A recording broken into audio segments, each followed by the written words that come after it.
Now let's try to understand how to provide the custom validation to the Mongoose model. So this is the Mongoose model which will create the database fields into the MongoDB. We have already applied required validator for the fname. So fname field becomes required. Now what if I want to apply some custom logic for validation? So I'll type comma here and let's call a validate method in build, and whatever the value of salary will come, you need to check that value, and if that value is not appropriate as per your validation, throw some error message. So what we'll do here is, if the salary input is negative, then we'll throw some error. This is just a small example to tell you how we can perform the custom validation if needed. So if you want to perform custom validation with the Mongoose model and perform validation for any field, you can add a validate method which will accept the value. Value will be the value of the field from the input. So value can be the salary if you will write this validate within the salary field, and if you write the same stuff within the gender, then obviously the value represents to the gender. Now what I want is, I don't want to allow the negative salaries for the employee. So what obvious, what I'll do, I'll apply if condition here.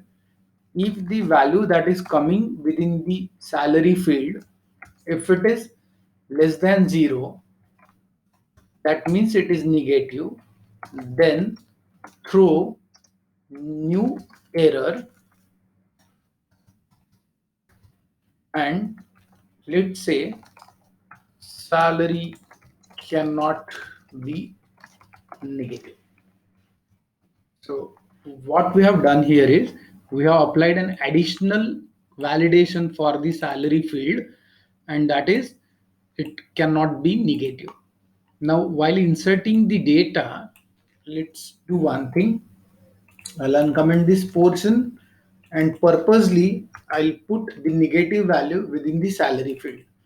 So while putting data within the employee model EMP, I have given the salary as negative value. Let's go to the console and let's run the application, and we should get an error, and obviously that error is validation failed, and somewhere the salary negative value or the value negative, some error should be there. So this way, if you want to perform some custom validation logic for any model within the Mongoose, you can use this validate method and you can perform your own custom logic. Now, what if I want to check the regular expression for email address, website address, or any other stuff? You can write your custom logic, but it is not suggestible to write custom logic for each and everything that is available with you. There are many npm libraries available online which you can download and use along with the Mongoose model to validate the data before sending it to the MongoDB. So we'll see how to deal with the standard additional npm library available online. Stay tuned.